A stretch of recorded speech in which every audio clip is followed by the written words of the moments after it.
China contraataca y vaya si lo hace. China contraataca con muchos más aranceles contra Estados Unidos, pero además pone en marcha el arma de vender la deuda de Estados Unidos. Pone en marcha lo que es la venta masiva de bonos de Estados Unidos. Vamos a ver qué impacto tiene todo esto, qué significa, y recordemos que hay un montón de teorías de lo que puede pasar, pero vamos a analizar cuál es el impacto y el impacto real, porque esto continúa y la crisis arancelaria y la guerra comercial se lleva ya al nivel monetario y al nivel financiero más claro. Vamos a hablar de todo ello.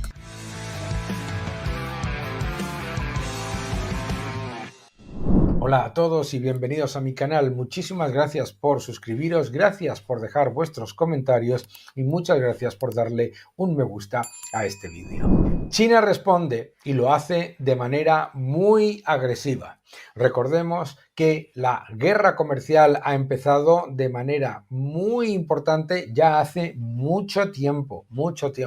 Pero ante el anuncio de aranceles por parte de la administración Trump y el anuncio posterior de mayores aranceles por parte de China, ¿qué es lo que ha ocurrido? La administración Trump ha anunciado aranceles del 104% y China responde todavía más agresivamente. Vuelve a aumentar los aranceles. Recordemos que durante todo ese periodo los aranceles de China y las barreras no tarifarias de China son muy superiores a las de Estados Unidos. Ha ido constantemente aumentando. Esto es una guerra total y la guerra total se ha trasladado ¿a qué? A los bonos del Estado. Como sabéis, China es un importantísimo tenedor de bonos de Estados Unidos. Y si lo que hace es vender los bonos de Estados Unidos, pone en peligro al país, vamos a verlo y lo comentamos.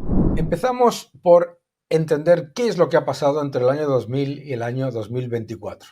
Lo que vemos es que el comercio de Estados Unidos, tanto en cuanto a exportaciones como a comercio en general, estaba no equilibrado, pero tenía un déficit comercial relativamente bajo. Bien.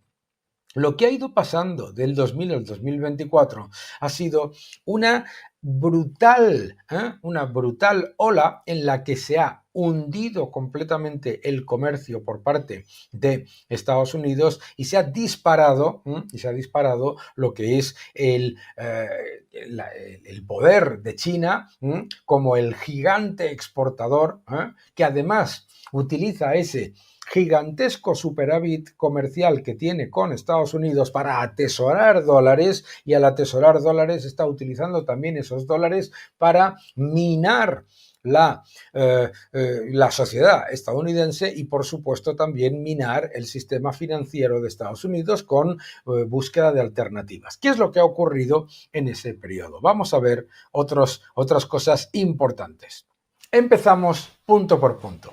Se repite con cierta regularidad que China es el mayor tenedor de bonos de Estados Unidos. No es cierto. El mayor tenedor de bonos de Estados Unidos es, por supuesto, la Reserva Federal, pero tampoco es el mayor tenedor de bonos del mundo de entre los países no estadounidenses. Ese es Japón.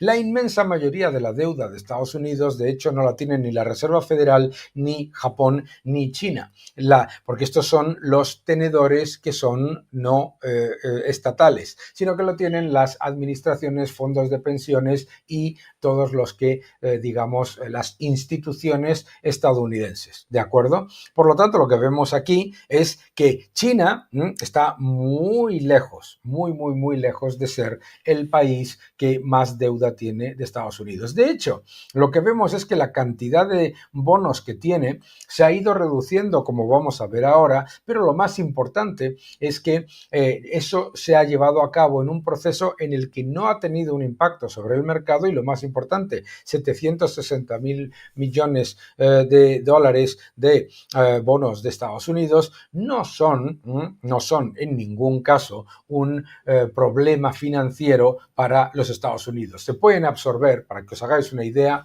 si China decide venderlo todo, puede absorberse esa cantidad rápidamente en muy poco tiempo, estamos hablando de menos de 2 días, por parte de los operadores estadounidenses. Eso lo primero. Sin embargo, lo que está reflejando el mercado es ese enorme nerviosismo que se puede ver claramente en el VIX, en el indicador de volatilidad. El indicador de volatilidad se ha disparado y, aunque está muy lejos del año 2008 y del año 2020, desde luego ha aumentado y ha aumentado de manera significativa. ¿Qué es lo que hemos visto con esa política de China de ir eliminando sus tenencias de bonos del Estado de Estados Unidos? Lo que hemos visto ha sido que su moneda contra el dólar se ha hundido en los últimos años.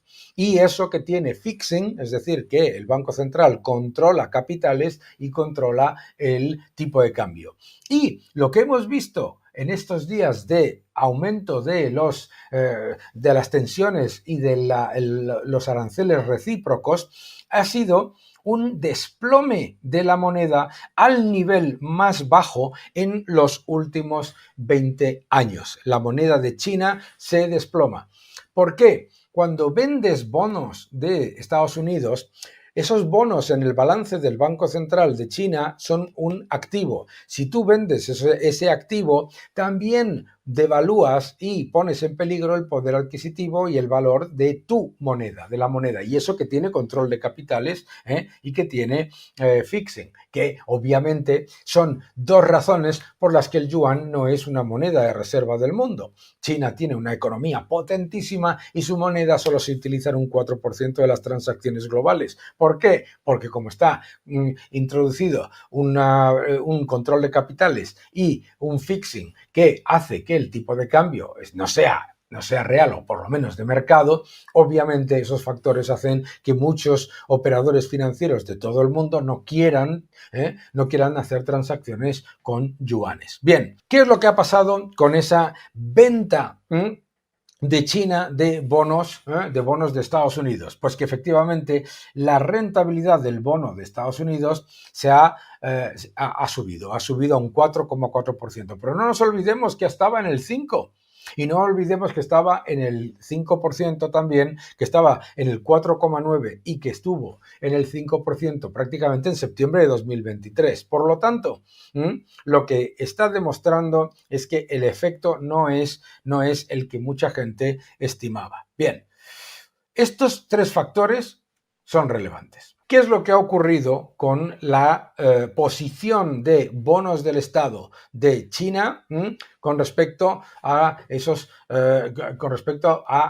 Unidos, ¿no? La posición de bonos del Estado de Estados Unidos por parte de China, que no ha hecho nada más que bajar en los últimos años, constantemente reduciéndose, con lo que ya era una guerra comercial en marcha y con lo que ya era una política por parte de China de desdolarizarse y de intentar que el yuan sea la moneda con la que los BRICS y otros países vayan a funcionar de manera más digamos, permanente, porque mucha gente habla de la moneda de los BRICS, pero en realidad lo que se busca es la yuanización. ¿Qué es lo que ha intentado hacer el Banco Central de China? Por supuesto, comprar oro para mantener su balance relativamente potente. Vende bonos del Estado, compra oro. El oro se ha disparado, ya lo hemos hablado en muchas ocasiones en este canal, y además las tenencias de oro del Banco Central de China han aumentado. Vender bonos del Estado, tenencias de oro aumentando. Como hemos comentado, además, China no es el mayor tenedor de bonos del Estado de Estados Unidos. Es decir, lo que tiene ahora mismo China lo podría comprar, por supuesto, la Reserva Federal, pero desde luego lo podrían comprar los grandes fondos de inversión de deuda norteamericana, podrían comprarlo en prácticamente el guiño de un ojo. Es muy, muy, muy poco dinero.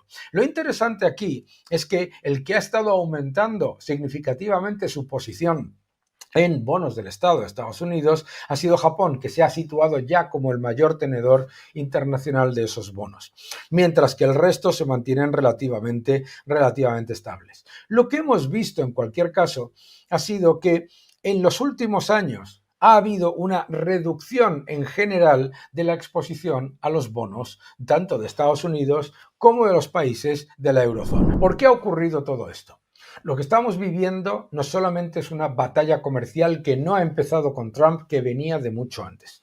Lo que estamos viviendo no solamente es el problema de la gigantesca diferencia entre el superávit comercial de China con Estados Unidos y la posición deficitaria de Estados Unidos. Lo que estamos viviendo no solamente son las prohibiciones a las empresas estadounidenses y el robo o la toma de propiedad intelectual de la que se queja Estados Unidos. Estamos viviendo un cambio monetario global en el que China está intentando que su moneda se convierta en la moneda más utilizada o por lo menos una moneda más utilizada por sus grandes socios comerciales, Rusia, India, Brasil, Sudáfrica, etcétera, como aumentando masivamente la cantidad de préstamos a esos países emergentes y de ahí esa posición, y por otro lado, esperando que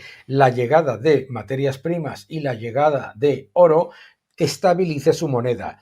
Claro, ¿qué es lo que pasa? Cuando vendes bonos del Estado de Estados Unidos también estás destruyendo la moneda. Es decir, no se puede utilizar el arma de vender los bonos de Estados Unidos sin destruir al yuan. Y ese es el gran riesgo de toda esta batalla que estamos viviendo, que va mucho más allá de los aranceles. Mucho más allá de los aranceles. Pero lo que está claro es que ahora mismo China y Estados Unidos no están en una posición en la que quieran negociar ninguno con el otro. Estados Unidos pone aranceles con el objetivo de negociar y ¿qué es lo que ha ocurrido? China dice de negociar nada, pongo más aranceles. Recordemos que China tiene muchas más barreras al comercio, es uno de los 10 países con más barreras al comercio del mundo. ¿Por qué está haciendo esto China cuando, por un lado, tiene su moneda que se está desplomando, por otro lado, está perdiendo reservas y, por otro lado, hay un enorme riesgo de que todos esos aranceles le cuesten mucho a la economía? ¿Por qué lo hace? Porque está mirando muy a largo plazo. Está mirando muy a largo plazo y piensa, Estados Unidos no puede pensar a largo plazo.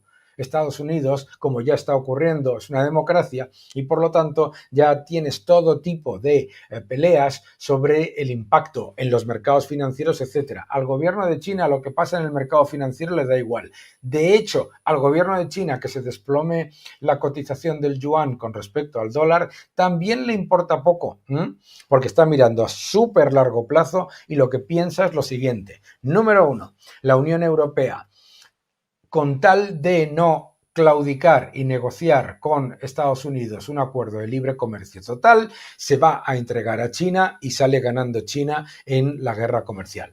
Número dos, los países de los BRICS y los países emergentes que están enormemente endeudados y que tienen un enorme problema de reservas, van a pedir más financiación a China a cambio de materias primas, control político, control social, etcétera. ¿Lo veis? Por el otro lado, Estados Unidos dice, esto hay que pararlo. Estados Unidos dice, esto no lo podemos permitir. No podemos entrar en un proceso de negociación con una economía que está utilizando la gigantesca entrada de dólares para dinamitar la posición de liderazgo del dólar norteamericano y de la economía norteamericana. Esto es la ruptura total del sistema de multilateralismo que ya empezó a romperse en el año 2009. No nos olvidemos, esto no es una novedad. Lo que es el catalizador, no sé si final, pero desde luego es un catalizador adicional que acelera lo que ha sido una tendencia global en la que China y Estados Unidos ya no están para cooperar, ya no están para participar de un sistema multilateral, sino que se rompe el mundo en dos polos con dos grandes financiadores. Esto es absolutamente clave para todos nosotros porque vamos a tener que elegir entre la cercanía a Estados Unidos o la cercanía a China. China está ahora presentándose como el bueno de la película ante el malvado Trump. si la Unión Europea cae en la trampa, va a abrazarse a una autocracia, a una dictadura que tiene una de las mayores barreras al comercio del mundo, a cambio de no claudicar en sus barreras comerciales. Eso sería un enorme riesgo. Por supuesto, Estados Unidos quiere utilizar esto también para negociar un fortalecimiento de los lazos monetarios, fiscales y comerciales con sus socios. En realidad estamos viviendo algo absolutamente histórico. Vamos a prestarle mucha atención y seguir este canal para hablar de todo ello. Que no te engañen.